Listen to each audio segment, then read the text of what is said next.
One of the fun things of running a tennis pro shop we've introduced this year is tennis racket painting. We sort of soft launched it because, frankly, we're still figuring out a few things as far as how to best put on lettering, how to do different designs. But it's been a lot of fun soft launching it. So I just want to go through a little bit in this video about how we do it and in the whole process. And before I start, I just want to say that we've learned all this from a course from Unstrung Customs. We're not affiliated at all, but it was just a course that I took and really joined. So it's Unstrung Customs. I'll put a link to it below. So if you're interested in learning how to racket paint, I'd certainly suggest it. He has two courses. Nikki, who runs Unstrung Customs, I believe. I've never met him, but I believe he has two courses. One is Intro to Racket Painting. The other one's a little bit more advanced. I've taken both as I've introduced it for my own customers, running my own pro shop. Also, if you're interested in learning how to string, running your own tennis string business, please visit us at proshopacademy.com.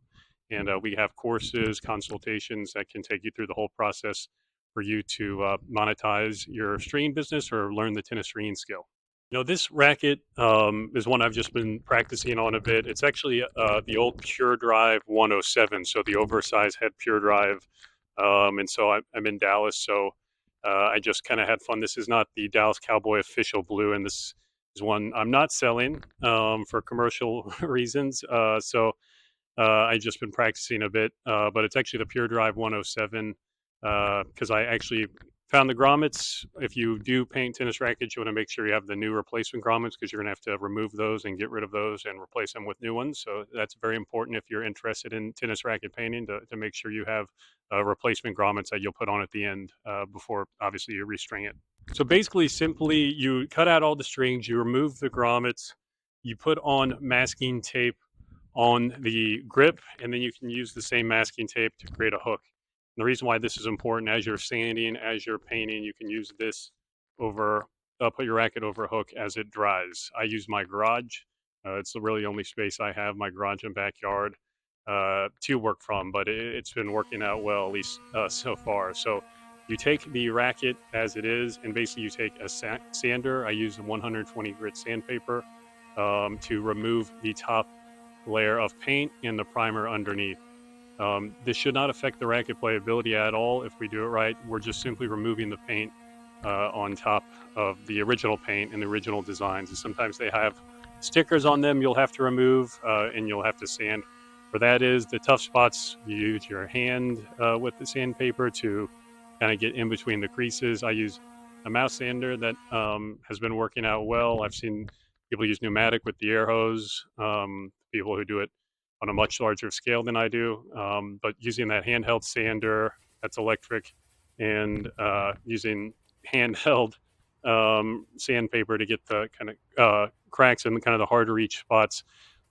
Sanding the original paint is very key to make sure once you put on the next thing, which is primer, that it adheres.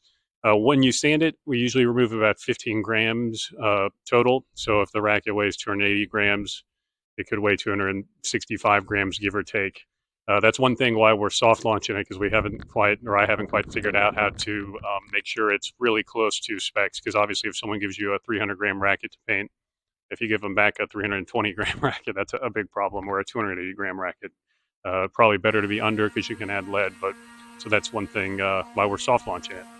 But after you sand off the original paint, you should have most of the exposed graphite frame, and you can use tacky cloth to make sure to remove all the dust. And I usually just let it sit a little bit, or you can do it right away if you have tack cloth and you get it good. You just, as long as the handle's covered up, and I honestly usually replace it with a new grip anyway, you can really start on the primer as long as there's no dust. You really want to be able to rub the racket on your shirt to make sure there's no crazy amounts of dust, because when you put on primer, obviously you want a clean racket. So once you have the graphite frame with that top layer of paint, you're ready to put on primer coating. Primer coating, you usually just put on one coat, let it sit a bit, and then you can put on a thicker coat and let it dry. I usually let it dry a few days. I think you could probably do less based on how much time you have and what the temperature is. I keep it in my garage. I'm based in North Texas, so it's hot a lot of the year. So that affects the paint But yeah, we put on a primer, just one basic coat, just lightly, let it sit a little bit, and then put a little bit of a thicker coat on top of that, and that can sit for longer. Like I said, I usually wait a few days, but I think if you look it up, the dry time can be even shorter depending on the temperature and what you're going for. But to be safe, after putting on the primer, I usually do white primer. I let it sit. And so we took off 15 grams. We're slowly adding back more and more weight by painting the racket. So we sanded it, use tack cloth to remove any dust. It's going to be very dusty after you sand it. Then we put on a primer and we just let that sit for a few days. Now, once the racket's been primed, we're ready to put on our real paint. And this is where you can have as much fun, or where I can have as much fun.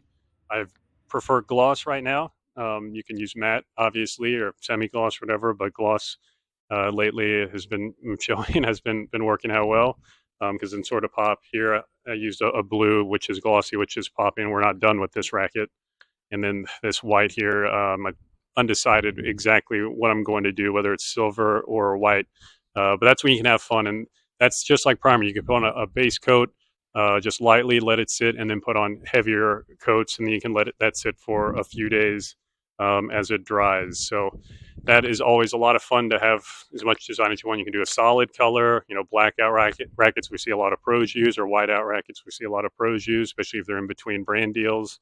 If you're a fan of a sports team, obviously you have to be licensed with, if you do a college or a sports team, if you for commercial reasons. But if it's just for yourself, you can have as much fun with it. So yeah, that's what's really cool. You do multicolors, different designs. I've seen sort of, I guess it'd be called like splatter paint look. That looks really cool. That Unstrung Customs does. Yeah, I follow him on Instagram, and he does really cool designs that really help people personalize their rackets. So that's when you can really have fun with your paint design. Now, after letting the paint dry and you like the design, now you have to put on Clear Coat 2K. That's when you need to make sure you're making sure you're using the proper mask. Obviously, read up on what it can do, because you don't want to breathe that stuff in. But it's actually just like they use on automobiles. It helps protect the paint from any issue. Obviously, if you're playing tennis, the racket's going to hit the court all the time, and so just you need a clear coat protection. It's a two-part clear coat where you'll see you shake the racket and you pop a red button on the can, and that activates a hardening component. And that's really why you don't want to make sure you definitely do not breathe that in. So I wear an N95. I always do it outside, and make sure I don't breathe it in. But you do it right and put on one light coat and then a heavier coat, it should protect the frame. So after letting it dry, after putting on the clear coat, you should be able to string the racket and play without worrying about paint flying or paint chipping, because it should give protection if everything is done right. Again, that's something I'm still figuring out as we do the soft launch at my pro shop. But it is something that the clear coat is there to protect it. And I think the can, once you pop it to activate the hardening component, I think it's good for 2 days. But yeah, you just need to make sure you're being very safe with that, because it's a crucial part of painting the racket, and definitely needs to be done. Oh, and I forgot to mention the vinyl lettering you can do in between the paint and the clear coat. Obviously, here I just put on like Dallas, because that's where I'm based, and so I had some fun. In the course, they do show you how to print out your own using like water separation paper, I think it's called, like a decal. I've just found Etsy, there's really affordable vinyl lettering out there that you can use. I haven't had any issues with it yet. It does protrude, or you can feel it on your finger a lot more than rackets you buy at the store that are basically, you can't feel any lettering. But I've found after you put on the clear coat on top of that, they have been holding up pretty well so far. So I've just been using Etsy for that, and it's been working out well. So it's a fun way. You can add it here.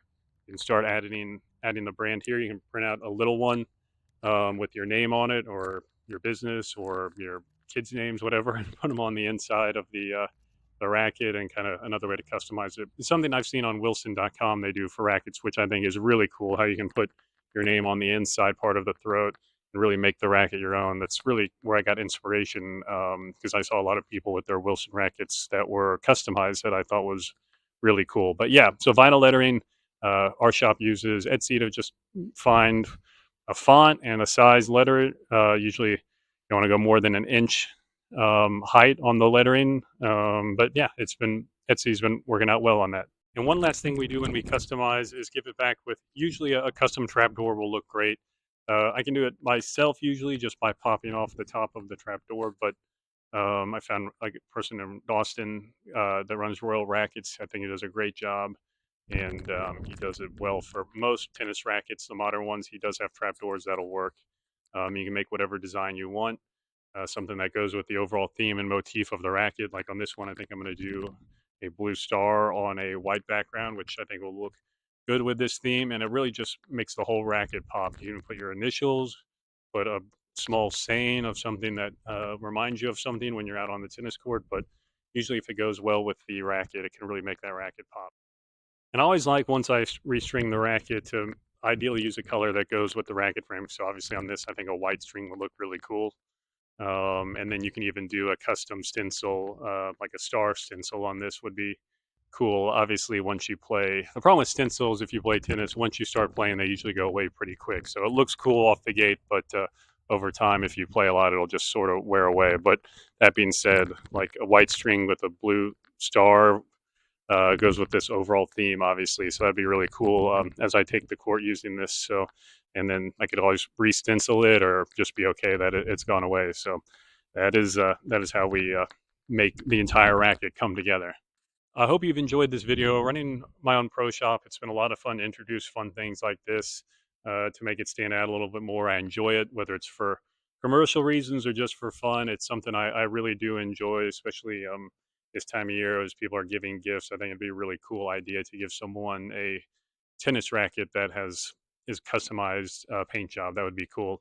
Again, if you're looking to learn more unstrung customs, I'll link to his course below. I think he does a great job going piece by piece on how to properly paint a tennis racket. And if you're looking to learn how to string a tennis racket, looking to learn more about tennis gear or to start your own tennis stringing business, check us out at proshopacademy.com. And I hope to talk soon.